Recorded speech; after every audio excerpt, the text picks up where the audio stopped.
existe um silêncio que ecoa através dos séculos, um vazio nos registros sagrados que intriga teólogos, historiadores e fiéis há mais de 2000 anos. Entre o nascimento de Jesus e o início de seu ministério aos 30 anos, encontramos apenas fragmentos, sussurros de uma infância que parece ter sido cuidadosamente apagada das Escrituras. Por que os anos mais formativos da vida do Salvador foram omitidos dos Evangelhos?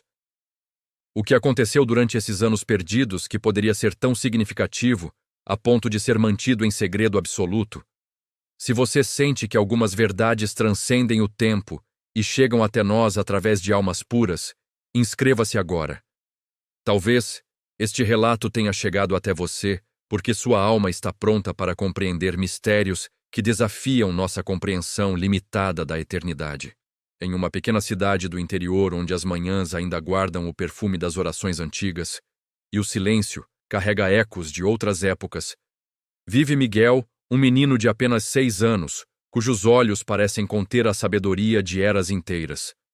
Seus pais, Maria e José, nomes que carregam uma coincidência que arrepia a alma, notaram desde muito cedo que seu filho era diferente. Não apenas pela inteligência precoce ou pela maturidade que transcendia sua idade, mas por algo muito mais profundo e inexplicável: suas memórias. Miguel não brinca como as outras crianças. Enquanto seus colegas se divertem com jogos simples, ele prefere o silêncio contemplativo do jardim, onde passa horas observando as flores, como se reconhecesse cada pétala, cada fragrância, como se fossem ecos de um tempo que sua mente consciente não deveria recordar. Quando questionado sobre seus momentos de quietude, o menino responde com uma naturalidade desconcertante que faz os adultos ao redor se calarem, tomados por uma reverência inexplicável. Foi em uma tarde dourada de domingo, após a missa na pequena igreja local, que Miguel pronunciou as primeiras palavras que mudariam para sempre a percepção de todos que o conheciam. Sentado no banco de madeira antiga, seus pequenos dedos traçando os sulcos do verniz, desgastado pelo tempo, ele olhou para o crucifixo e sussurrou com uma tristeza profunda que não deveria habitar o coração de uma criança. Ele era só um menino quando tudo começou. As pessoas não entendem por que os livros não falam daqueles anos. Elas acham que foi porque nada importante aconteceu, mas a verdade é que aconteceu coisa demais. O padre Francisco, um homem de fé inabalável que dedicara 50 anos de sua vida ao estudo das Escrituras, sentiu um frio percorrer sua espinha quando ouviu aquelas palavras. Aproximou-se lentamente do menino, como quem se aproxima de algo sagrado, e perguntou com voz trêmula: "Miguel, do que você está falando, meu filho?" O garoto ergueu os olhos, e naquele momento, o sacerdote jurou depois que viu algo que transcendia a inocência infantil. Uma profundidade que parecia refletir verdades antigas e inomináveis. "Padre Francisco", disse Miguel com uma serenidade que fazia suas palavras soarem como ecos vindos de muito longe. "Você já se perguntou por que Jesus desapareceu dos livros quando era criança como eu? Por que não há histórias sobre ele brincando, aprendendo a escrever, fazendo travessuras como qualquer menino faz?" O padre assentiu, reconhecendo que essa era uma das grandes questões que atormentavam estudiosos há séculos. "É porque", continuou o menino, "algumas verdades são pesadas demais para serem escritas. Algumas histórias precisam ser vividas antes de serem contadas." Nos dias que se seguiram, Miguel começou a compartilhar fragmentos de memórias que pareciam vir de lugar nenhum. Descrições tão vívidas e detalhadas sobre a vida cotidiana na Palestina do primeiro século que deixavam todos perplexos.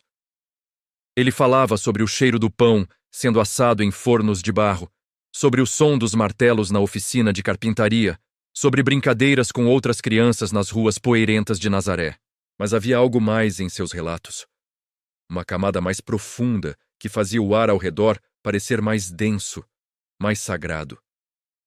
"As pessoas pensam que ser especial é fácil", disse Miguel certa manhã, enquanto ajudava sua mãe a regar as plantas do quintal. "Mas quando você é diferente desde pequeno, quando você sabe coisas que não deveria saber, quando você sente a dor do mundo inteiro dentro do seu peito, é muito difícil ser só uma criança."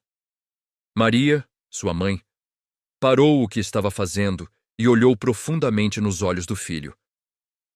Ali estava uma sabedoria que ela não havia ensinado, uma compreensão que transcendia qualquer experiência que um menino de 6 anos poderia ter acumulado. O menino continuou. Jesus sabia, desde muito pequeno, qual era seu destino. Ele via as visões, ouvia as vozes dos anjos, sentia o peso da cruz antes mesmo de saber o que era uma cruz. Como você contaria isso em um livro? Como você explicaria para as pessoas que o Filho de Deus chorava, como qualquer criança, quando percebia que sua vida nunca seria normal, nunca seria sua? As palavras de Miguel ecoavam com uma verdade tão crua e poderosa que Maria sentiu lágrimas brotarem espontaneamente, como se sua alma reconhecesse algo que sua mente lutava para compreender. Antes de continuar, reflita comigo. Você já sentiu que carrega dentro de si memórias que não são suas, conhecimentos que vieram de lugar nenhum?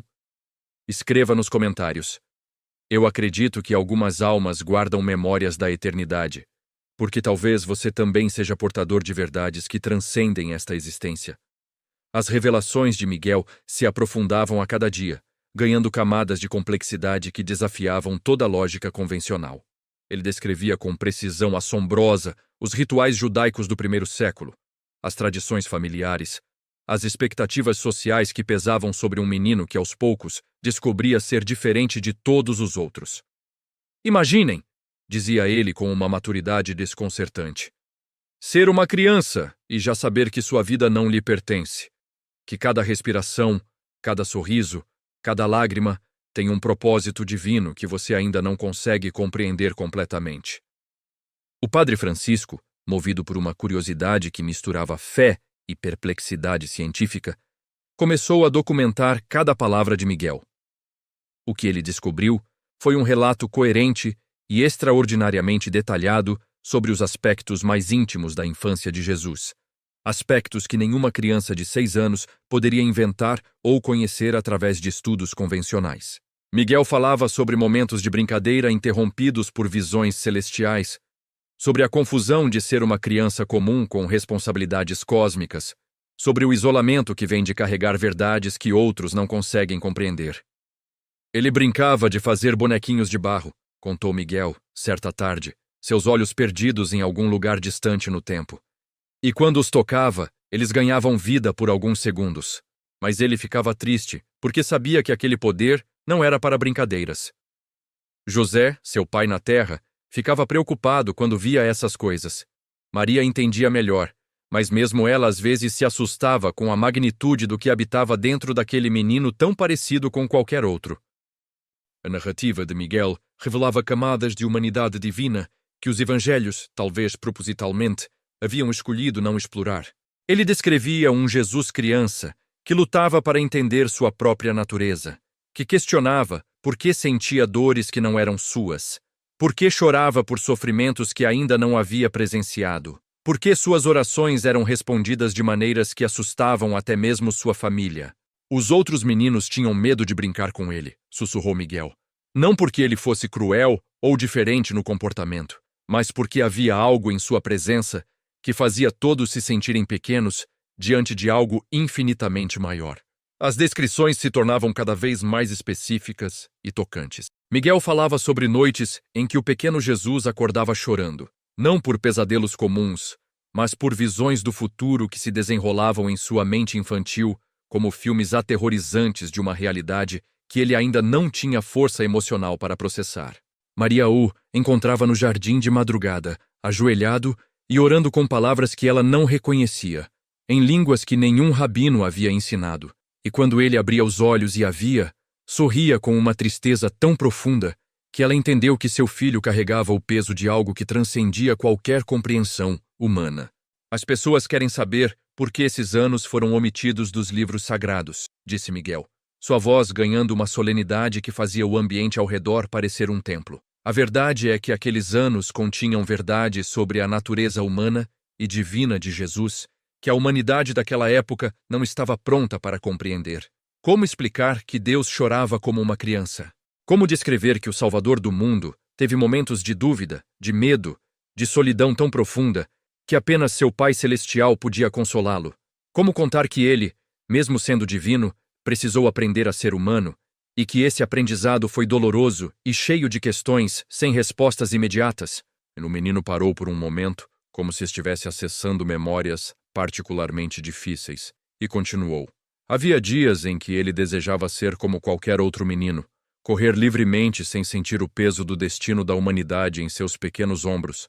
Havia momentos em que ele perguntava a José por que não podia simplesmente ser um carpinteiro como ele, construir mesas e cadeiras, ao invés de carregar a responsabilidade de reconstruir o coração da humanidade. E José, homem sábio e temente a Deus, não sabia o que responder. Porque como você explica para uma criança que ela é ao mesmo tempo completamente humana e completamente divina? As revelações de Miguel pintavam um quadro de uma infância marcada não apenas por milagres ocasionais, mas por uma constante tensão entre a natureza divina e as limitações humanas naturais da idade. Ele descrevia um Jesus que precisou aprender a controlar poderes que se manifestavam espontaneamente, que teve que entender quando era apropriado usar sua divindade e quando era necessário experimentar plenamente a vulnerabilidade humana. Imagine, dizia o menino, ter o poder de curar todas as doenças, mas precisar permitir que seu próprio joelho sangre quando você tropeça brincando, para que você entenda o que é sentir dor física como qualquer pessoa sente. À medida que os relatos se aprofundavam, emergia um retrato de uma família extraordinária, lidando com circunstâncias que desafiavam qualquer manual de parentalidade.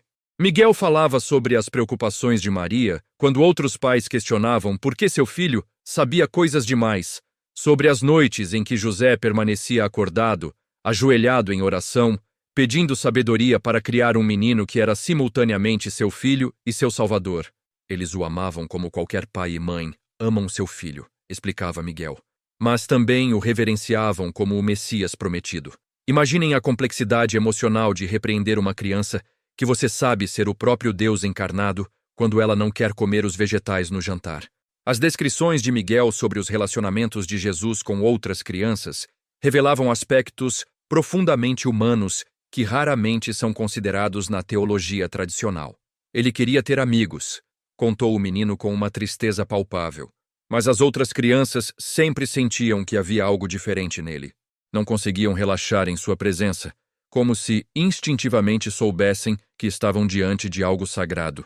Isso o deixava solitário às vezes, porque mesmo sendo Deus, ele também era uma criança que precisava de companhia, de brincadeiras, de risadas sem peso espiritual. O relato continuava revelando que os anos omitidos dos evangelhos não foram um período de inatividade divina, mas sim um tempo de preparação intensiva, onde Jesus aprendeu a navegar entre sua natureza celestial e sua experiência terrena.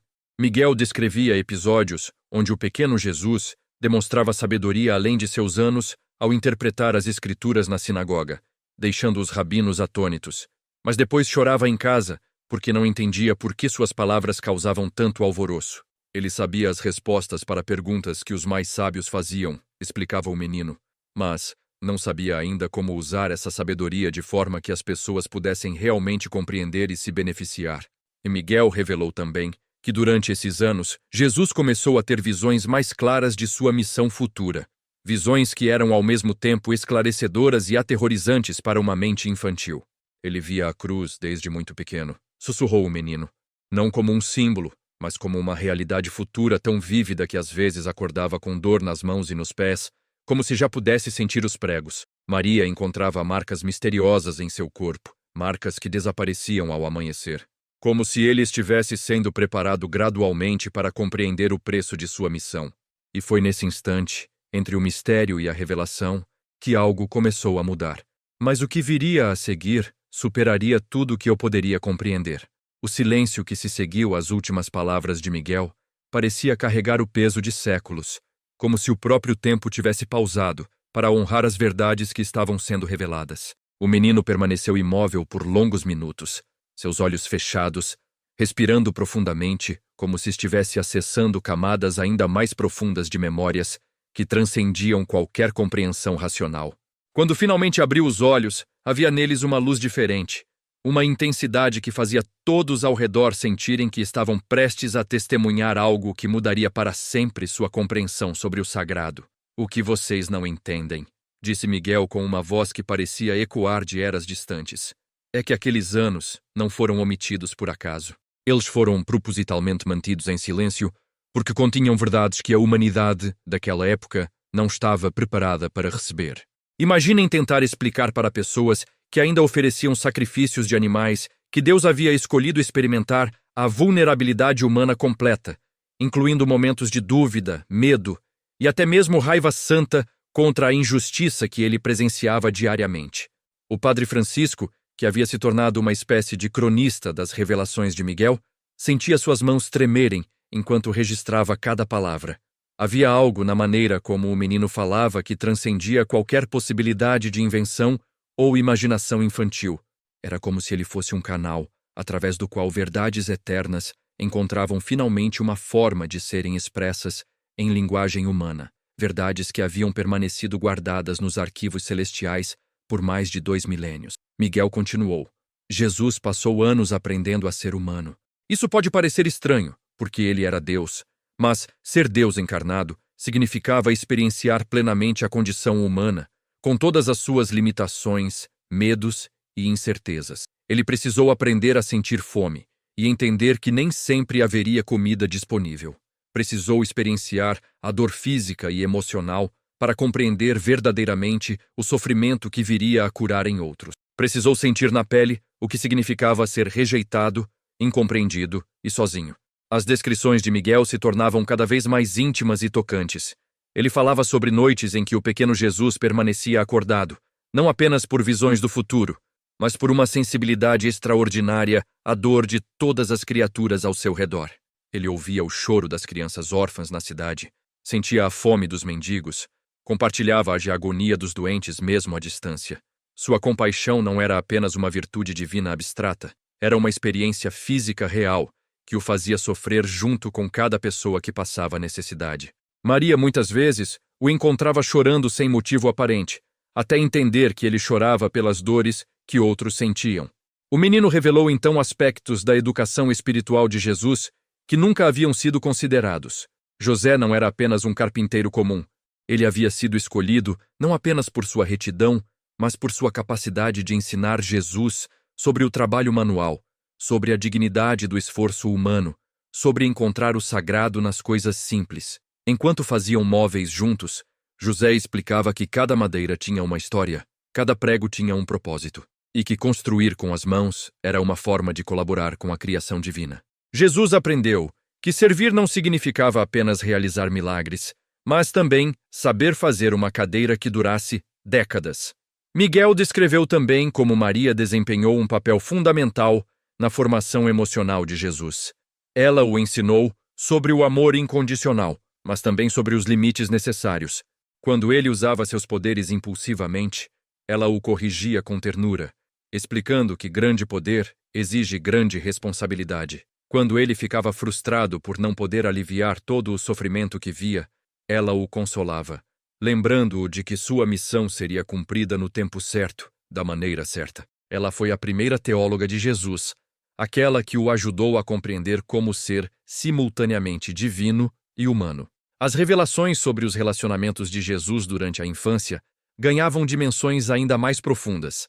Miguel contou sobre um amigo especial, um menino chamado David, que era cego de nascença. David foi o primeiro amigo verdadeiro de Jesus, porque, sendo cego, não se deixava influenciar pela luz divina que outros viam nos olhos dele. Para David, Jesus era simplesmente um menino que brincava com ele, que inventava histórias maravilhosas e que tinha uma voz capaz de acalmar qualquer tristeza.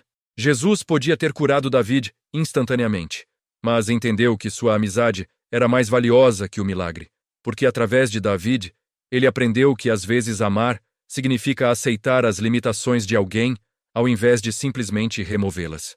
O menino Miguel parou para respirar profundamente e, quando continuou, sua voz carregava uma solenidade que fazia o ambiente parecer um santuário. Houve um momento, quando Jesus tinha cerca de 10 anos, em que ele questionou seu Pai Celestial sobre por que havia escolhido vir como criança, por que não havia simplesmente manifestado-se como adulto. pronto para iniciar sua missão. E a resposta que ele recebeu em oração foi profunda. Porque, meu filho, para salvar a humanidade, você precisa ter vivido cada fase da existência humana. Precisa ter sido vulnerável para entender vulnerabilidade, ter dependido de outros para ensinar sobre interdependência, ter crescido em sabedoria para mostrar que o crescimento espiritual é um processo, não um evento instantâneo. Miguel revelou então um dos aspectos mais tocantes dos anos perdidos, a relação especial de Jesus com os animais e a natureza. Ele conversava com todos os seres vivos, não apenas simbolicamente, mas literalmente. Os pássaros pousavam em seus ombros e pareciam entender cada palavra que ele dizia. Os cães da cidade o seguiam como se reconhecessem seu Criador. As plantas floresciam mais vigorosamente em sua presença, mas isso também o entristecia às vezes, porque ele percebia como a humanidade havia se distanciado da harmonia original com a criação. Ele via como os homens tratavam os animais com crueldade, como devastavam a terra sem gratidão, e isso o preparava para entender a profundidade da redenção que seria necessária. A narrativa de Miguel então abordou um dos períodos mais significativos da infância de Jesus, sua primeira visita ao templo em Jerusalém aos 12 anos, evento brevemente mencionado nos evangelhos, mas que, segundo o menino, tinha camadas de significado muito mais profundas. Aqueles 3 dias em que ele permaneceu no templo não foram apenas uma demonstração de sua sabedoria precoce. Foram um rito de passagem espiritual onde ele finalmente compreendeu plenamente quem era e qual era a sua missão. Os doutores da lei não estavam apenas impressionados com suas respostas, eles estavam sendo preparados, através dele, para reconhecer o Messias quando chegasse o tempo. Cada pergunta que Jesus fazia, cada resposta que dava, plantava sementes que floresceriam décadas depois. E Miguel descreveu também como esse evento afetou profundamente Jesus. Quando Maria e José o encontraram e o repreenderam por tê-los preocupado, ele não foi desrespeitoso, mas simplesmente explicou que precisava estar na casa de seu pai. Aquele momento marcou o fim de sua infância inconsciente de sua divindade. A partir dali, ele carregaria conscientemente o peso de sua identidade divina, o que tornaria os anos seguintes ainda mais desafiadores, porque agora ele sabia exatamente o que o esperava. O menino revelou que os anos imediatamente após esse episódio foram os mais difíceis para Jesus. Entre os 12 e os 30 anos, ele passou por algo que só pode ser descrito como uma adolescência e juventude divina humana. Ele experimentou as mudanças físicas e emocionais naturais da idade, mas amplificadas pela sua natureza divina. Sentiu atração por uma jovem da cidade, mas entendeu que seu coração pertencia inteiramente à missão redentora.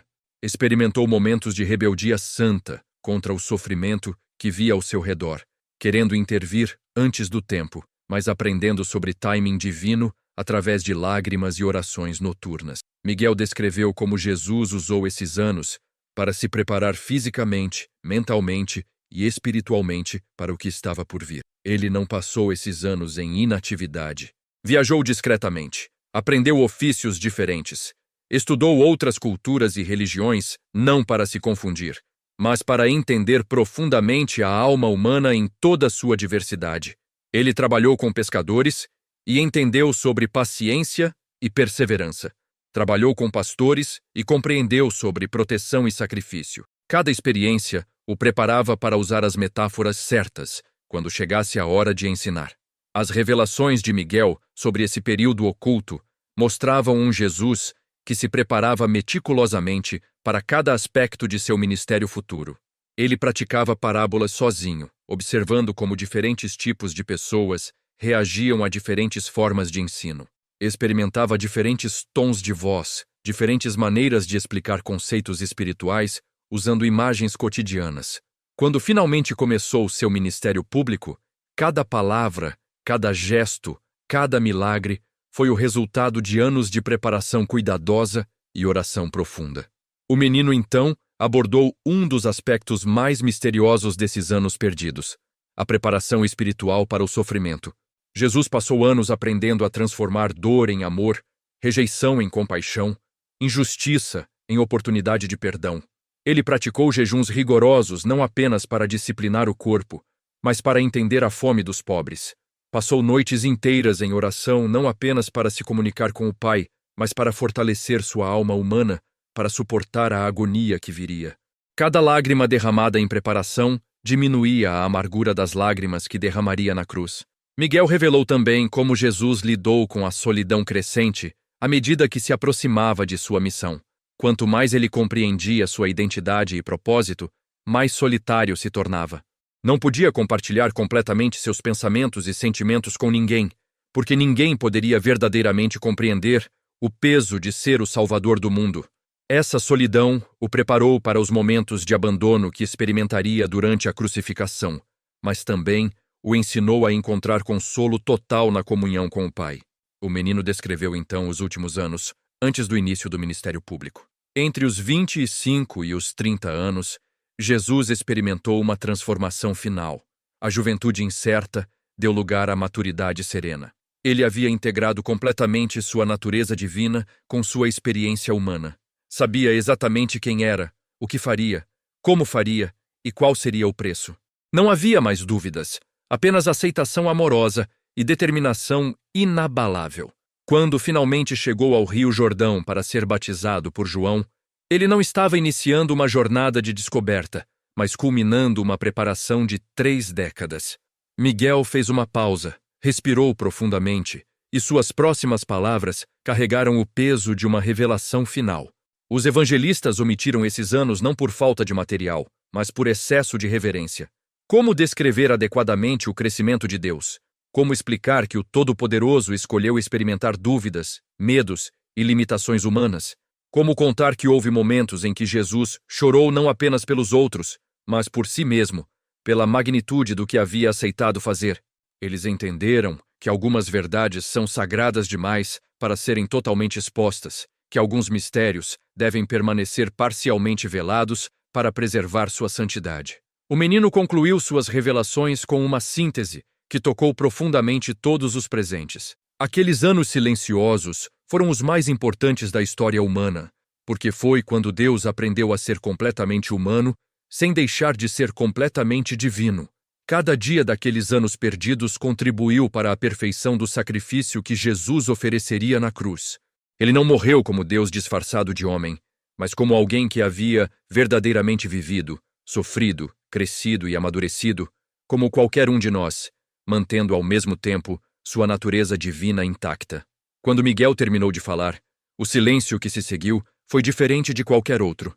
Não era um silêncio vazio, mas pleno, carregado de uma compreensão que transcendia palavras. Cada pessoa presente sentia que havia sido tocada por algo eterno, que havia recebido um presente raro, um vislumbre dos mistérios mais profundos da fé cristã, através dos olhos inocentes de uma criança que parecia carregar memórias de outras eras. O padre Francisco, com lágrimas correndo silenciosamente por seu rosto, compreendeu que havia presenciado algo que mudaria para sempre sua forma de celebrar cada missa, de ler cada evangelho, de contemplar cada crucifixo.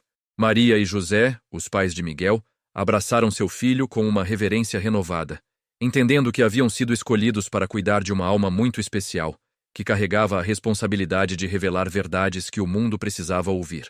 Miguel, por sua vez, pareceu retornar gradualmente à sua idade cronológica, como se a intensidade das revelações tivesse temporariamente conectado sua consciência infantil a dimensões espirituais muito além de sua compreensão usual.